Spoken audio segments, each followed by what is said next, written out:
morning, wrestling fans, and welcome to Cultaholic Wrestling, your land of news and happiness, with myself, Ross Tweddle, and my guest, as always, on these crispy, horrible, miserable Saturday mornings here in the United Kingdom at the moment. It's raining all the time, Sam. It's just grim. It's Sam Driver from Cultaholic Wrestling. How are you doing, Sam? I'm good. As you said, it's just proper dreary, isn't it? It's just minging, horrible, grey sky, constant rain, but it's raining so much that it just feels like the air is just wet. Like it's that kind of rain. It's just, Soaks you through, and I've just realised I'm going to have to keep my head very still indeed to stop my earphones clipping what are you into the power it's a that feature. is Mike Awesome. It's a My feature. ears keep They disappearing. disappear. Yeah, that's it. But we'd be remiss, this news video on this Saturday morning without speaking about the passing of Butch Reed. Horrible news breaking yesterday. Our thoughts, everyone here at Cultaholic Wrestling, with his friends and family at this time. But here are your Saturday morning wrestling news headlines. We have news of not one, but two WrestleMania 37 matchups in the works. A pair of Hall of Famers are to return to WWE confirmed, and a return is happening on SmackDown next week. Find out who in a little bit. Now, of course, Sam, NXT like to say, we are not your kind. We are not your kind. We are not your kind. Yeah, they do like to say that. But Vince McMahon says, no, NXT, you're talking bollocks. I own you. Because we have news of a WrestleMania 37 matchup that could be featuring, Sam, the NXT Championship. Your immediate thoughts upon hearing this scoop? It's about bloody time. It's about bloody time. I know that NXT has takeovers, but WrestleMania is WWE's biggest show as a company. Therefore, it should represent the entire WWE. Therefore, NXT should be featured. And if it's over 2 nights, you've got all the time in the world. Throw them on there. And if there's people who don't watch NXT, they're going to get excited about it, because how can they not? Especially when Finn Balor, Sam, is potentially going to be involved. This scope comes to us from the ever-reliable WrestleVotes on the Twitter machine, who tweeted out several people, including some high-up personnel, have talked about having Finn Balor and the NXT Championship on the WrestleMania card this year, especially considering, as you said, Sam, it's 2 nights. But it's also important to note that in that same tweet, WrestleVotes did say as well, full disclosure, I don't know where the discussions stand at this point. However, I do know that this is all happening. So, this is bad news if your name is Peter Dunne. Yes, yeah. It's weird, but in wrestling, you know, opportunities arise that end up completely derailing things quite a lot of the time. And it can be from something as simple as somebody going, oh, hang on, let's do this. And it'll just completely change everything. But hopefully, you know, it's not going to be too much of a knock-on effect, and it's not going to affect Pete Dunne too heavily, but I'm still excited. Come on, Mania with NXT, that's huge. Yeah, it's got to be done, hasn't it? But I'm saying this is bad news for Peter Dunne because Kyle O'Reilly's got that engraved in my head. I can't say it any differently. It's like Penelope. I can't say Penelope anymore without saying Penelope first. Pete Dunne, of course, will be facing Finn Balor at the weirdly named Vengeance Day. It's not quite Vengeance. It's not quite Judgment Day. It's Vengeance Day. You got St. Valentine's Day Massacre just sat right there doing nothing. Yeah. Just doing nothing. Has the word massacre aged a bit terribly since 1999? I think massacres, I don't know, maybe, yeah. Was it ever a good word? What am I talking about, Ross? It's a massacre. It's terrible.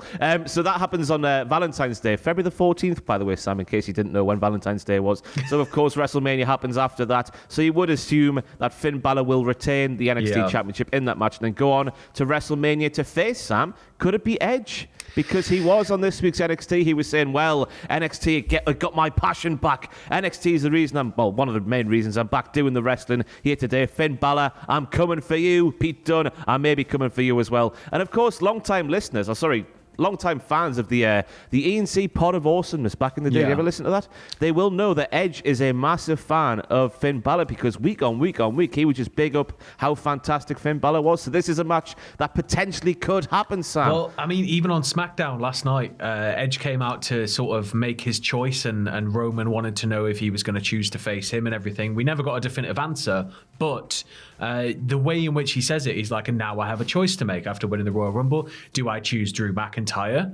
Do I choose, NXT champion Finn Balor? And he really got NXT in there as like heavily as he could, and he put it right before Roman as well, which was quite nice. Yeah, I still think you'll face Reigns at WrestleMania. I think Vince McMahon, the Battle of the Spears, it makes just too much sense. It does make sense, but I mean, come on.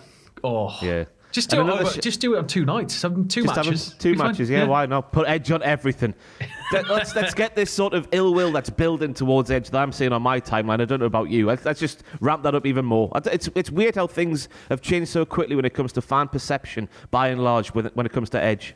Yeah, I tend to try and not let it affect my view too much, because I quite like, just watching it and sticking with what I think's happening, and I try and maintain that childhood innocence of wrestling. But occasionally, you'll just see like fan perception sway one way, and it's like, really? You got that from that? I didn't really see that. I don't know. And you can never please anybody, can you? Everybody, sorry. Everybody, yeah. We can't please anybody. Can't please anybody. On a related note, a tier list probably going out tomorrow. That's where nobody's pleased ever. And of course, just before we move on as well, a shout out for Karrion Kross, because just imagine that entrance inside Raymond James Stadium. The other Mania matchup that we have news of comes to us as an exclusive from E-Wrestling News, who are saying that the current plan for WrestleMania 37 is for The Miz and John Morrison to face off against rapper/singer Bad Bunny and Booker T in a tag team matchup. C'est Henri, campion, Booker T. As we've said many times, it's especially recently about all the Shaq stuff and things like that. It's celebrity involvement in wrestling tends to go one of the two ways it can go, but at the end of the day, it is important. It gets eyes on the product, and it usually ends up being a pretty fun match if you can just, swallow your pride a bit and not try and treat it like it's supposed to be a super serious main event. It got off to a fantastic. The potential of this matchup is there has no limits, Sammy, because Bad Bunny, of course, did a dive onto Miz and Morrison this week, and it went off without a hitch. And of course, he's a massive WWE fan.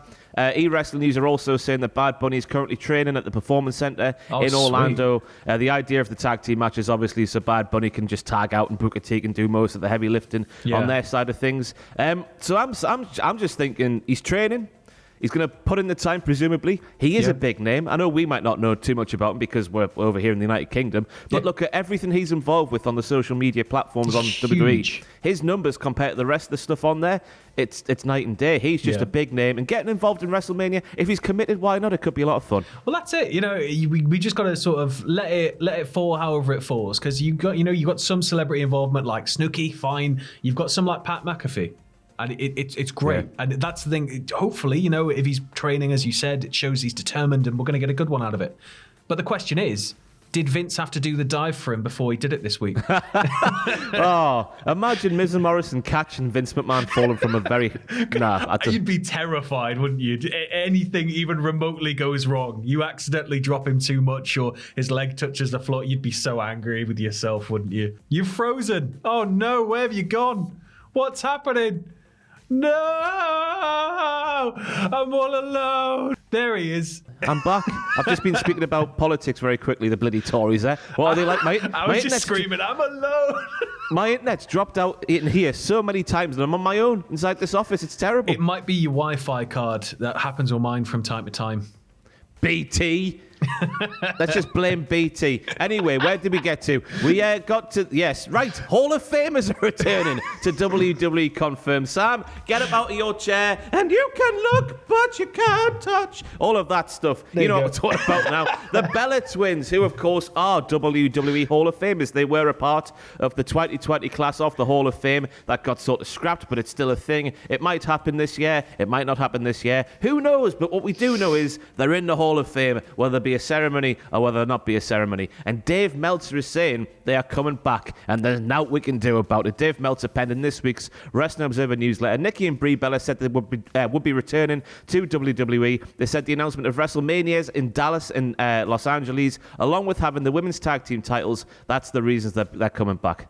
And they're massive reality TV stars now. Like Total Bellas has taken off. It again makes sense, similar to like a Bad Bunny situation. If they...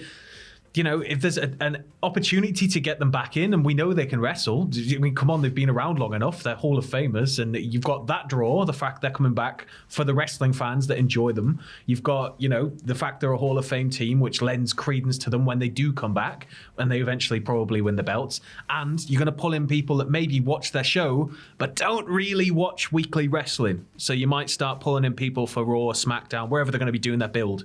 But, and then the prospect of them potentially going down to NXT to defend the belts if they win them. Oh. Yeah, that's the thing, isn't it? It's just exposure. Say what you want about the Bella twins. And by the way, while we're here, Nikki Bella's 2015 Divas title reign needs more respect put on its name. She was fantastic back in those days. But the so far in that short, well, it's been nearly 2 years, hasn't it, Sam? Bloody hell, I've just a realisation there. Nearly 2 years of the women's tag team titles now. They have been nothing more than an afterthought. With Bayley and Sasha, last year during the summer months, that's as good as it's gotten, but still it wasn't really a focal point of any show, was it? There was always something bigger. So with the Bella twins, one thing that will come with it, because especially with their perception within WWE backstage, more attention will be put on those titles more than ever. And good. That's a good thing, isn't it? It needs it, yeah. It absolutely needs it, because the potential there is huge for this division. They just need to nurture it. And bringing in somebody like the Bellas, that's going to do wonders for it. And have them be dastardly heels for a long time. I know it'll be hard for the reality TV fans to boo their queens, Nikki and Brie Bella. Am I saying this right? Do they stand them? I guess, I don't know. The other thing as well is, like, you're going to get, if we're back in front of a live audience, there's going to be a lot of eye-rolly fans who are just like, oh, why the Bellas back? And they're probably just going to boo them anyway. So and you that's may why as you well have them turn be them heels. Yeah. And then, I don't know, maybe the Iconics get back together, build them up as a really funny tag team that they should have done to start with, and then have them beat the Bellas. The show itself, I mean, in Total Divas, it's gone into the fact that they portray characters, and sometimes they're not happy that, I'm going heel, I'm not going to be able to do this, or I'm not going to be able to do that. So I'd imagine they'd explain it very well for the audience anyway. So, it'll be all right.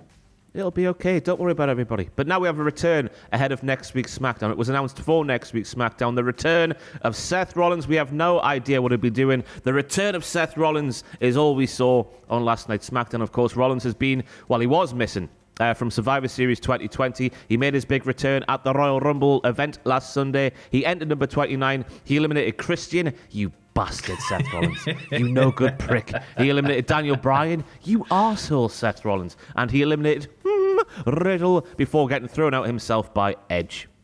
So not wanting to spoil anything that's coming up on Graded, Sam. Yeah. But thoughts on this? I'm a bit nervous because this week, Dominic has been going up against Corbin, right? And he's looking to prove himself. He's still fresh in the wrestling game. Dominic wants to be taken seriously, but Ray's like, come on, Corbin's not somebody to be trifled with. You can't just go fight like Corbin. He's a Golden Gloves boxer. He is a pretty dominant guy. And Dominic's like, yeah, but I know what I'm doing. And Ray's sort of been there to help him the entire time. And Dominic's like, no, I don't need help. I just want to do it. I want to do it my way, and I want to prove it can be done. And then this week, Ray crawled under the ring and grabbed hold of Corbin's leg as he was about to get back in the ring. And this allowed Dominic to hit a 619 and a splash. And it didn't look like Dominic knew that Ray did that. So, it looks like Ray has sort of spared his son's feelings. And now I'm concerned that Rollins is going to come back and we're going to reignite this entire Rollins versus Mysterio's thing involving Rollins showing Dominic that his dad is sparing his feelings. And then we're going to just fall back into this big family story. And Murphy will come back and Aaliyah will come back and it'll be Ray and Rollins and Dominic. And I worry. That's what I worry about. But, it's going to be good to have him back. Sorry for going on a rant.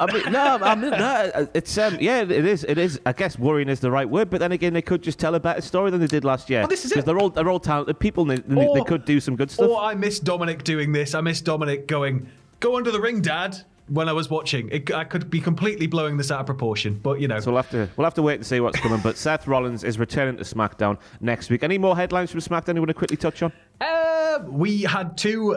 They were like, they've got Bianca Belair and Edge is going to be there, and they're going to state who they're going to face at WrestleMania. Neither one of them got to say who they were going to face. Edge just didn't, and Bianca kept getting cut off. That was about it. It was a pretty straightforward week because it was a Fallout show, so it was just a lot of collecting the pieces after the Rumble, really.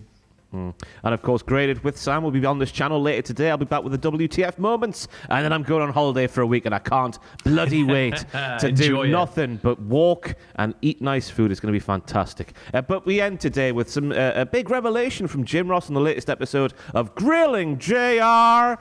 Dun, dun, dun, dun, dun, dun, dun, dun, dun, dun. What a terrible intro that is. Enough as I should have. It is quite funny in an ironic way. I don't think he knows he's being funny when he's actually being funny. But Jim Ross has spoken why we never ever got to see Hulk Hogan versus Stone Cold Steve Austin. Sam, why do you reckon we never got to see that in a WWF/E ring? One of them didn't like the other, maybe. styles. Not AJ, but wrestling styles. There's always been stories that Austin didn't like Hogan, Jim Ross said. He didn't want to work with Hogan, which is great for internet gossip and chatter, but I like to think the clash of styles was more than what Steve wanted to attempt. He saw Hogan and went, nah, that's not for me. That's what I'm inferring from that. I don't think it is quite bang on that, though, isn't it? Because Austin's a more direct, brawly, like barroom-style wrestler, and Hogan's more over-the-top, big, slow, grand movements and the shaking of their head. And it would literally be the ultimate 80s wrestler versus the ultimate 90s wrestler, which are two sides of the same coin, 100%, but two very different sides of the same coin. I don't know how it would even look, but again, it's the ultimate dream match, isn't it? Yeah, Jim Ross continued. Steve's issue was just that Steve had a very high pace, intense, aggressive, somewhat snug. This may not have fit Hogan's styles, and at the time, because of his back issues, things wouldn't have gone off as they would have wanted. So there we have it. That is why we didn't get to see, this is the first take, honestly, we didn't get to see Stone Cold versus Hulk Hogan in WWE. It's glad to finally put that one to bed, thanks to Jim Ross. But that's it for your Saturday morning wrestling news headlines. Any closing remarks, Sam, before you bugger off and do something else with your life? No, it's just lovely doing morning news with you. I'm going to miss you next week if you're away. Yeah, you'll be all alone. Flying solo. You'll be riding solo like Jason Derulo. I've not even thought about that song in years. Oh my God. It's going to be stuck in my head all day. It's a big tune. But that's it. Let's end the video now, Sam, shall we? Shall we just say bye? Is that how you end a video like this? Yeah, I guess. Tatty bye, everybody.